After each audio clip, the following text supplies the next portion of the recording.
Dear student, अब तक Heckscher Ohlin एवं साधन कीमत समतुल्यता प्रमेय के अंतर्गत हमने जो अध्ययन किया है उसमें हेक्सर ओहलिन प्रमेय का अध्ययन किया और हेक्सर ओहलिन प्रमेय की व्याख्या की। फिर इसके साथ ही हमने साधन संपन्नता का कीमत मापदंड इसका अध्ययन किया है और इस अध्ययन के बाद हमने साधन संपन्नता का भौतिक मापदंड इस टॉपिक का पूरी तरह से अध्ययन किया। और इस अध्ययन के साथ ही अब हम जो आज अध्ययन करेंगे वह अध्ययन करेंगे साधन गहनता यानी फैक्टर इंटेंसिटी का। अब देखिए, साधन गहनता के विचार को हेक्सर ओहलिन, सैमुएल्सन और लर्नर ने इस मॉडल की सहायता से स्पष्ट किया है। देखिए, हेक्सर ओहलिन, लर्नर और सैमुएल्सन इनका एक मॉडल है। उस मॉडल के आधार पर हम साधन गहनता का आज अध्ययन कर रहे हैं और इसके अंतर्गत इस मॉडल में जो स्पष्ट किया गया है वह कुछ बातें मानकर चलते हैं। और उसमें सबसे पहली एक बात है, यह मानकर के चलते हैं कि x और y वस्तु का उत्पादन अपने समरूप प्राथमिक साधनों यानी श्रम एवं पूंजी द्वारा किया जाता है। यहाँ यह भी माना जाता है या यह भी ध्यान रखना आवश्यक है कि x और y जो वस्तुएं हैं वह अंतिम रूप से निर्मित हैं। दूसरा इसके अंतर्गत जो पॉइंट आता है वह यह है कि उत्पादन उत्पत्ति के स्थिर प्रतिफल के अधीन होता है। तीसरा इसमें जो बिंदु है वह है सभी साधनों में या सभी देशों में जो समान गुणवत्ता वाले साधन हैं उन सभी साधनों का प्रयोग किया जाता है। नेक्स्ट इसके अंतर्गत जो टॉपिक आता है वह है उत्पादन एवं साधन बचतों में या उत्पादन एवं साधन बाजारों में शुद्ध प्रतियोगिता विद्यमान रहती है। और पांचवा इसमें जो बिंदु है वह यह है कि विभिन्न देशों में रुचियां एवं अधिमान अधिकांशतः समान हैं, अर्थात सभी देशों में मांग दशाएं एक रूप होते हैं। अर्थात एक व्यक्तिगत सामाजिक उदासीनता वक्र विद्यमान होता है जो सभी देशों के उपभोक्ताओं को रुचियों व आस्वादों का प्रतिनिधित्व करता है। उपर्युक्त मान्यताओं के आधार पर व्यापार से पूर्व की जो संतुलन कीमत दरें हैं उनमें भिन्नता इसलिए दिखाई देती है क्योंकि व्यापार करने वाले देश की जो उत्पादन संभावना सीमा में अंतर होता है। दो देशों के मध्य उत्पादन संभावना जो वक्र हैं उन वक्रों की जो आकृति है वह आकृति के मध्य दिखाई देने वाला जो अंतर है वह आवश्यक रूप से साधन संपन्नता के अंतरों द्वारा खोजा जा सकता है। और इस प्रकार व्यापार का जो कारण है वह साधन संपन्नता के अंतरों में विद्यमान रहता है। जहाँ एक देश उन वस्तुओं का या उन वस्तुओं में तुलनात्मक लाभ प्राप्त करने की प्रवृत्ति रखता है जो देश के अधिक संपन्न साधन का गहन रूप से प्रयोग किया जाता है। फिर बात आती है कि साधन गहनता प्रतिलोम क्या है। दूसरा इसमें पॉइंट आता है साधन गहनता प्रतिलोम। अब देखिए साधन गहनता जो प्रतिलोम है यह क्या है। तो साधन गहनता प्रतिलोम यानी फैक्टर इंटेंसिटी रिवर्सल के अंतर्गत हेक्सर ओहलिन प्रमेय के अनुसार श्रम संपन्न देश श्रम गहन वस्तु का निर्माण करता है तथा पूंजी संपन्न देश पूंजी गहन वस्तुओं का निर्माण करता है। साधन गहनता प्रतिलोम की दशा में श्रम प्रधान जो देश है वह अधिक पूंजी गहन वस्तु का उत्पादन करता है। क्यों? माना कि ए देश पूंजी संपन्न देश है जो कपड़े का उत्पादन करता है, बी देश श्रम संपन्न देश है जो गेहूं का उत्पादन करता है। साधन गहनता प्रतिलोम की दशा में जो कपड़ा पहले देश में श्रम गहन वस्तु है तथा दूसरे देश में पूंजी गहन वस्तु होती है। हेक्सर ओहलिन प्रमेय में या हेक्सर ओहलिन प्रमेय के अनुसार दोनों देश एक दूसरे को कपड़े का निर्यात करेंगे जो असंभव है। क्यों? क्योंकि दीर्घ समय अवधि तक हेक्सर ओहलिन प्रमेय साधन गहनता प्रतिलोम की उपस्थिति में व्यापार की प्रवृत्ति का पूर्वानुमान नहीं करती थी। साधन गहनता प्रतिलोम तब उत्पन्न होती है जब एक वस्तु यानी कपड़ा के उत्पादन में दूसरी वस्तु गेहूं के उत्पादन की तुलना में साधन प्रतिस्थापन की संभावना अधिक होती है। इससे अभिप्राय यह है कि कपड़े के उत्पादन में पूंजी के बदले जो श्रम है उस श्रम को प्रतिस्थापित करना अधिक आसान होता है। तब कपड़े का उत्पादन सस्ते श्रम वाले देशों में श्रम गहन तकनीक से तथा सस्ती पूंजी वाले देशों में पूंजी गहन तकनीक द्वारा किया जाएगा और इस प्रकार पहले देश में कपड़ा श्रम गहन वस्तु तथा दूसरे देश में पूंजी गहन वस्तु होगा। यह स्थिति साधन गहनता प्रतिलोम की दशा है।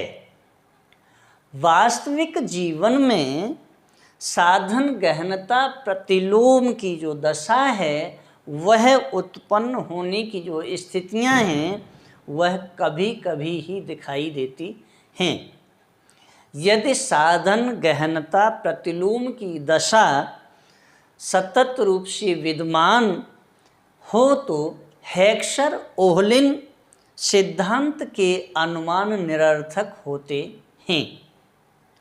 फिर बात आती है कि साधन कीमत समानीकरण प्रमेय क्या है।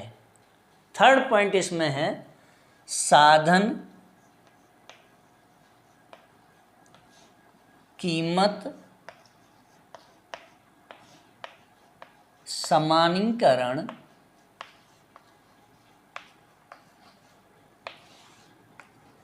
प्रमेय। अब देखिए साधन कीमत समानीकरण प्रमेय यानी फैक्टर प्राइस इक्विलाइजेशन थ्योरम के अंतर्गत साधन कीमत समानीकरण जो प्रमेय है उस प्रमेय की जो संभावना है या जो संकल्पना है वह व्यापार के परिणाम स्वरूप दोनों देशों में या दोनों देशों के मध्य साधन कीमत के समतुल्य होने की प्रवृत्ति होती है। यह किसी कीमत या किसी सीमा तक साधन गतिशीलता के प्रतिस्थापक की भूमिका निभाती है और इस साधन कीमत समानीकरण के प्रमेय ने कई प्रबुद्ध अर्थशास्त्रियों का ध्यान अपनी ओर आकृष्ट किया, जिसमें हेक्सर ने 1999 में यानी 1919 में यह स्पष्ट किया कि स्वतंत्र व्यापार साधन पुरस्कारों को पूर्णतः समान करता है। वहीं ओहलिन ने 1933 या 1933 के अंतर्गत यह तर्क दिया कि पूर्ण साधन कीमत समानीकरण व्यवहारिक नहीं है और उन्होंने यह स्वीकार किया कि आंशिक साधन कीमत समतुल्यता इस अर्थ में संभव है कि स्वतंत्र व्यापार साधन कीमत समानीकरण की प्रवृत्ति रखता है। आंशिक समतुल्यता के तर्क के या आंशिक समतुल्यता के तर्क को स्टोपलर सैमुअल्सन द्वारा व्याख्यायित किया गया और उन्होंने यह कहा कि पूर्ण समानीकरण की जो दशा है उस दशा को सैमुअल्सन ने 1945 और 53 के अंतर्गत इसे स्पष्ट किया था। फिर साधन कीमत समानीकरण प्रमेय में यह स्पष्ट करना आवश्यक है कि साधन कीमतों का जो आशय है वह उत्पादन के साधनों की कीमतों से नहीं बल्कि साधनों की सेवाओं के किराया संबंधी मूल्य अर्थात प्रति इकाई समय पर श्रम की जो सेवाएं हैं उन सेवाओं हेतु जो मजदूरी है उस मजदूरी दर एवं भूमि की सेवाओं हेतु प्राप्त लगान है। साधन कीमत समानीकरण दो देशों, दो साधनों, दो वस्तुओं के मॉडल के संदर्भ में व्याख्यायित किया गया था, यानी 2 × 2 × 2 के अंतर्गत इसकी व्याख्या की गई थी। दो देश, दो वस्तुएं और दो साधन, इसके अंतर्गत इसकी व्याख्या की गई थी। बात फिर यह आती है कि जब हम इसकी व्याख्या करते हैं तो इसमें माना क्या गया है। तो देखिए, इसके अंतर्गत माना गया है कि उत्पादन एवं साधन बाजारों में पूर्ण प्रतियोगिता विद्यमान होती है। दूसरे, इसमें सभी साधन कीमतों पर दो वस्तुओं की अपरिवर्तनीयता, विभिन्न साधन गहनताएं विद्यमान हैं। और तीसरा इसमें पॉइंट है कि विभिन्न देशों की मध्य वस्तु का जो उत्पादन है वह उत्पादन फलन समरूप है। चौथी फिर इन्होंने एक मान्यता दी और वह मान्यता यह है कि प्रत्येक वस्तु के उत्पादन में प्रतिफल का समता नियम विद्यमान है, अर्थात उत्पादन फलन रेखीय व समरूप होता है। उपर्युक्त मान्यताओं के आधार पर या उपर्युक्त मान्यताओं के संदर्भ में साधन कीमत समानीकरण प्रमेय यह स्पष्ट करता है कि स्वतंत्र व्यापार की स्थिति में वस्तु की कीमत समानीकरण एवं प्रत्येक देश के उत्पादन में अपूर्ण विशिष्टीकरण की जो प्राप्ति होती है वह सापेक्षिक एवं निरपेक्ष साधन कीमतें दोनों देशों के पूर्ण रूप से समतुल्यता होती हैं या समतुल्य होती हैं। साधन कीमत समानीकरण का यह विचार प्रदर्शित करता है कि दो या दी हुई जो वस्तुएं हैं या जो संकल्पनाएं हैं, उन संकल्पनाओं के साथ ही प्रत्येक देश के उत्पादन में अपूर्ण विशिष्टीकरण की जो मान्यता है, उस मान्यता के होने पर दोनों देशों में साम्य यानी जो इक्विलिब्रियम है वह वस्तु कीमत दर के मध्य समतुल्यता विद्यमान रखता है तथा व्यापार अवरोध, प्रशुल्क, कोटा तथा यातायात लागतों के अभाव में वस्तु व्यापार कीमतों के बराबर करने की प्रवृत्ति भी रखता है।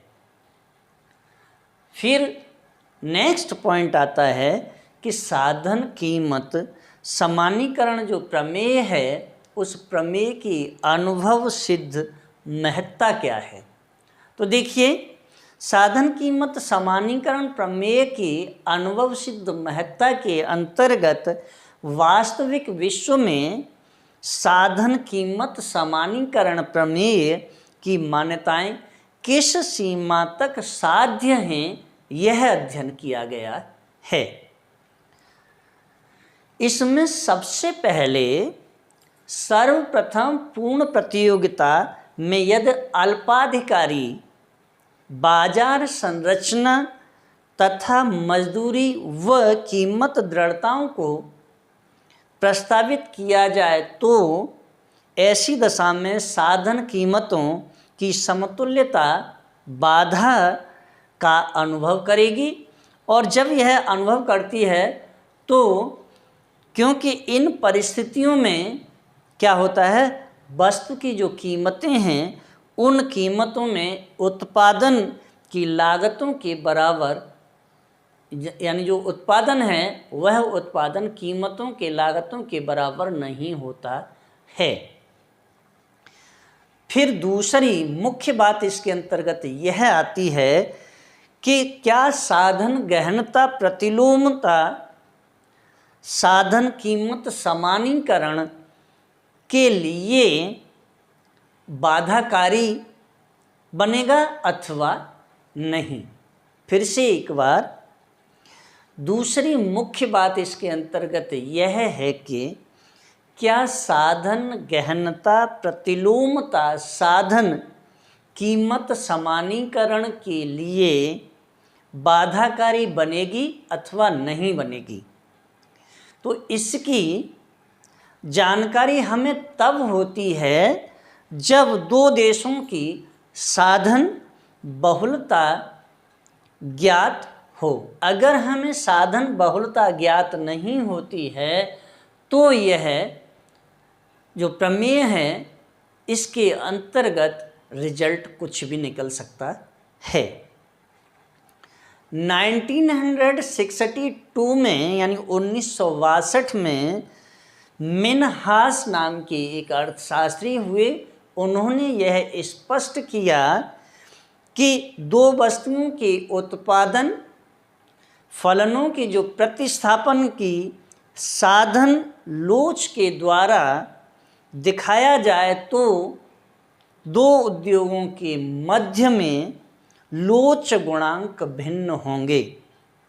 तो साधन प्रतिलोम या साधन गहनता प्रतिलोम अवश्य ही दिखाई देगा, अन्यथा की स्थिति में नहीं दिखाई देगा। तीसरा इसमें जो पॉइंट है वह यह है कि यदि विभिन्न देशों के मध्य उत्पादन के फलन समरूप नहीं होंगे तो साधन कीमतें समान नहीं हो सकती हैं।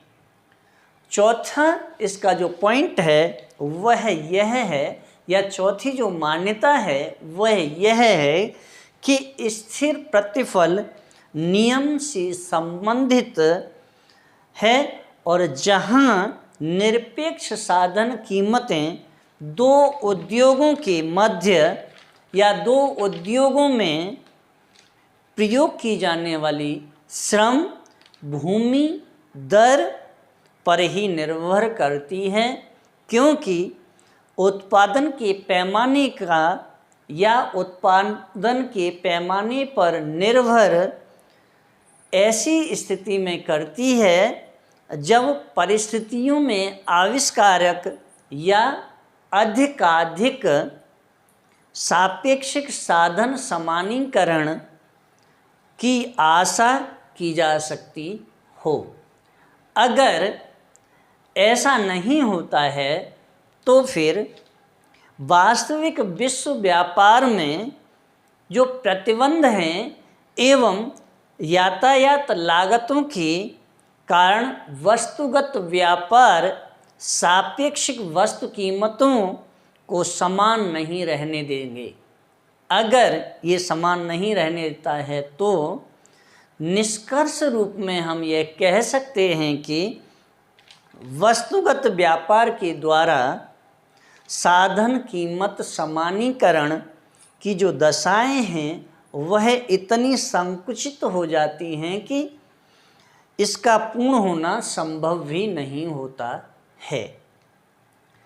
हेवर्लर ने 1961 में यानी 1961 में यह कहा है कि यह प्रयोग औपचारिक रूप से सत्य होने पर भी इतनी संकुचित व अवास्तविक मान्यताओं पर आधारित है कि इसके द्वारा आर्थिक सिद्धांत को दिया हुआ योगदान अक्षुण्ण रह जाता है। जबकि हेरोड ने 1973 यानी 1973 में साधन कीमत समानीकरण प्रमेय को अर्थशास्त्र में विलक्षण व्याख्या कहा और उन्होंने कहा कि साधन कीमत समानीकरण प्रमेय यह स्पष्ट करता है कि किस प्रकार विश्व में साधन समानीकरण की कुशलता को बढ़ा या बढ़ा पाना संभव है, जबकि साधन गतियों की बाधा का सामना करना पड़ता हो। जब स्वतंत्र वस्तु व्यापार के साथ ही तकनीक सहायता व पूंजी गतियों को ध्यान में रखा जा रहा हो, तब ऐसी स्थिति में क्या होता है, व्यापार के आधुनिक सिद्धांत का सामान्यीकरण किया जाता है। अब देखिए, व्यापार के आधुनिक सिद्धांत का सामान्यीकरण हम कैसे करते हैं, तो इसके अंतर्गत यानी व्यापार के आधुनिक सामान्यीकरण के अंतर्गत या जो सामग्री है इसकी, उस सामग्री के कई कारण कई देशों, कई वस्तुओं एवं कई साधनों के संदर्भ में संभव होता है।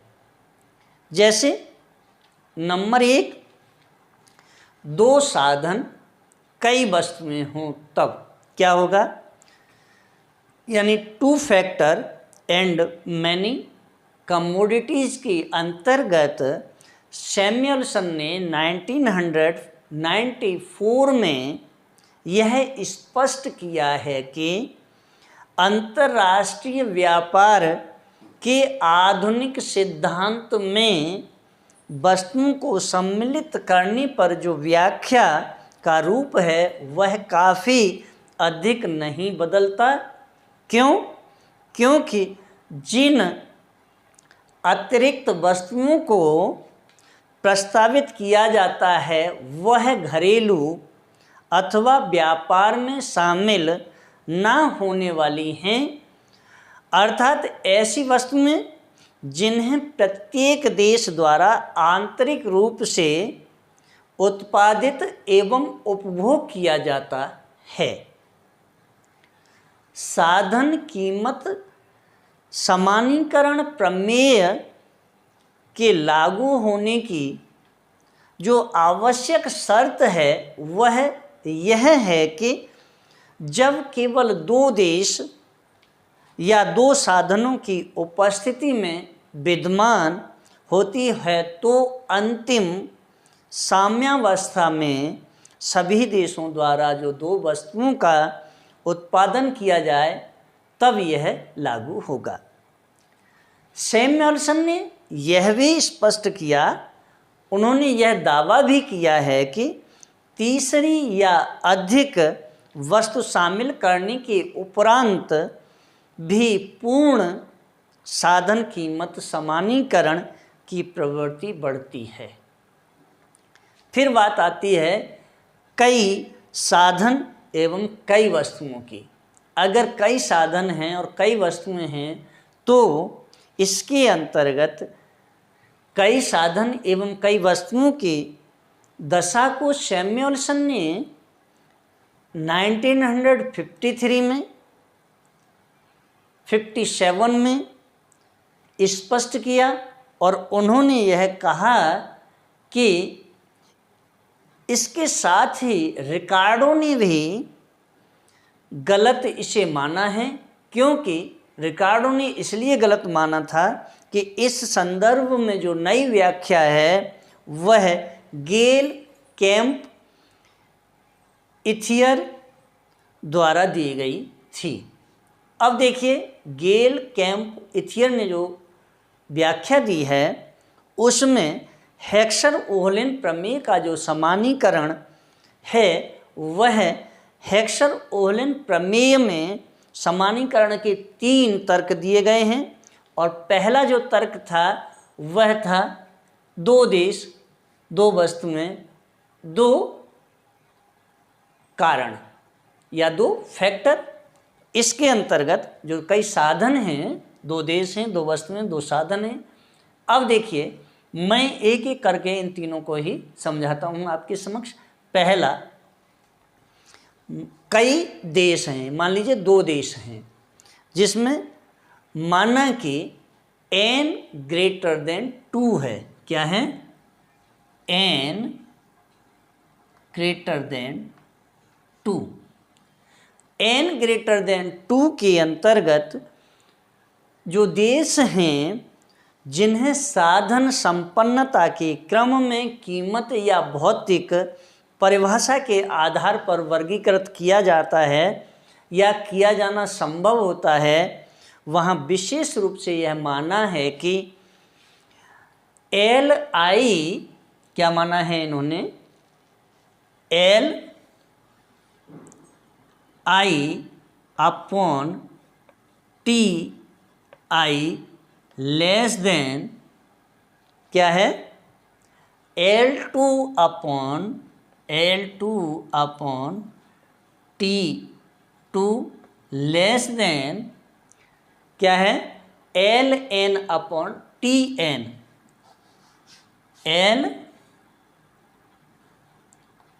Ln upon Tn। अब देखिए जहाँ Li Ti less than L2 T2 less than Ln Tn में क्या है?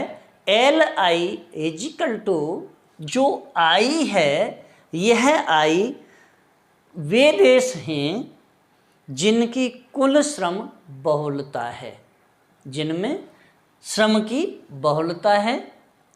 Ti इजिकल टू I वह देश हैं जिनकी कुल भूमि बहुलता है। एक में श्रम की बहुलता है, दूसरे में पूंजी की बहुलता है।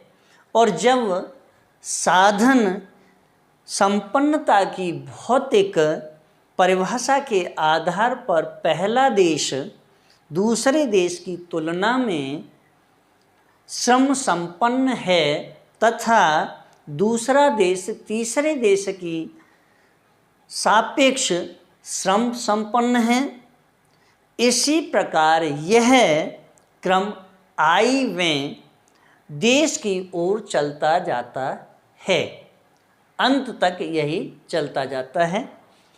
माना कि विभिन्न देशों के मध्य रुचियां समान हैं तथा आस्वाद एक रूप हैं।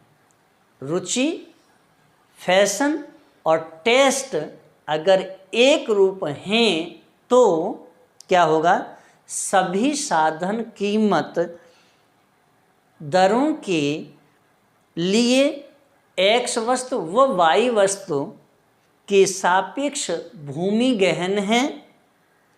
अतः साधन कीमत संपन्नता के आधार पर किया गया वर्गीकरण कीमत परिभाषा के अधीन भी लागू होता है और व्यापार आरंभ होने पर असमानता जो विद्यमान है उसमें क्या होता है, पी आई क्या है, पी आई इसके बाद लेस देन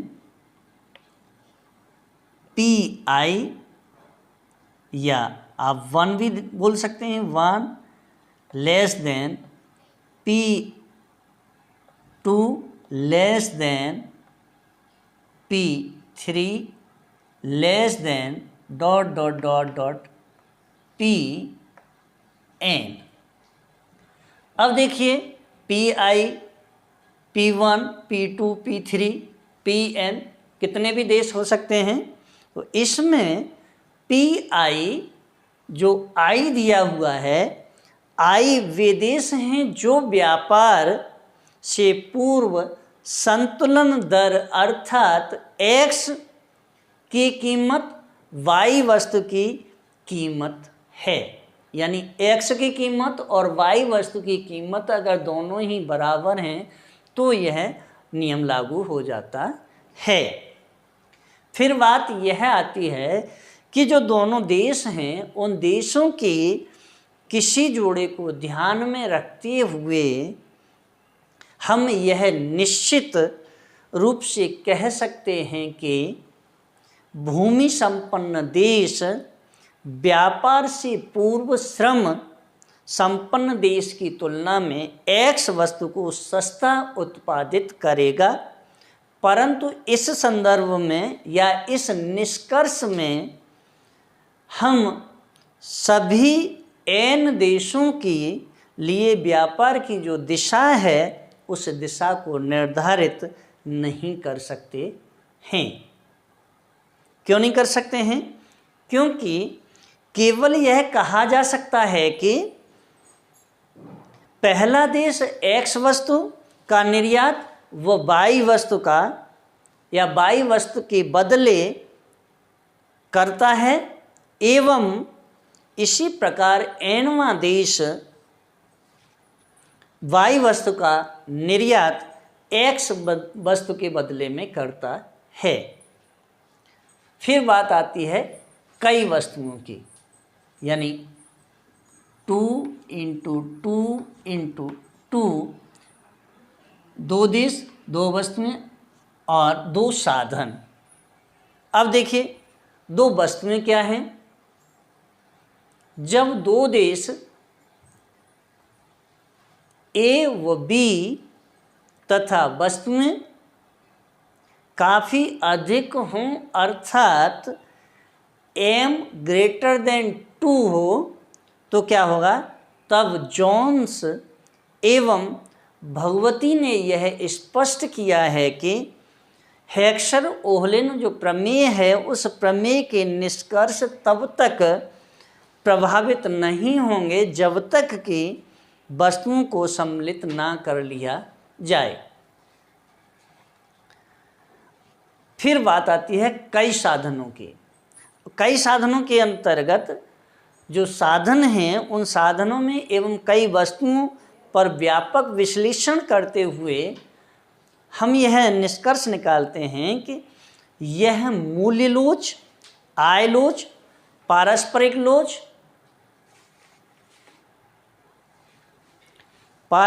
लोच, और आपूर्ति लोच पर आधारित है।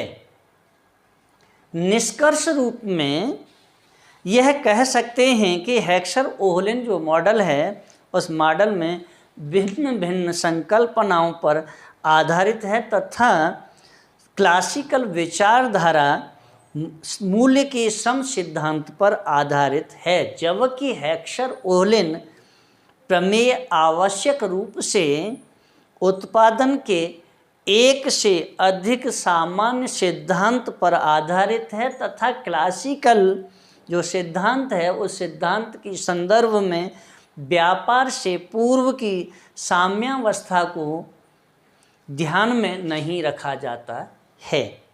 दोनों देशों में स्वावलंबन की जो अवस्था है उस अवस्था में उत्पादन एवं उपभोग किया जाता है और तुलनात्मक लाभ का निर्धारण व्यापार से पूर्व की कीमत दरों पर केवल क्लासिकल सिद्धांत में ही किया जाता है, जबकि हेक्सर-ओहलेन प्रमेय के सिद्धांत में दो देशों के मध्य उत्पादन फलनों की एक रूपता की मान्यता लेता है तथा तुलनात्मक लाभ का जो कारण है वह साधन अनुपातों में परिवर्तन के द्वारा स्पष्ट करता है। इसके साथ ही आज का जो हमारा टॉपिक है, जो पूरा हमने हेक्सर-ओहलेन एवं साधन कीमत समतुल्यता प्रमेय का जो चैप्टर लिया था वह पूरा आज चैप्टर कंप्लीट हो चुका है।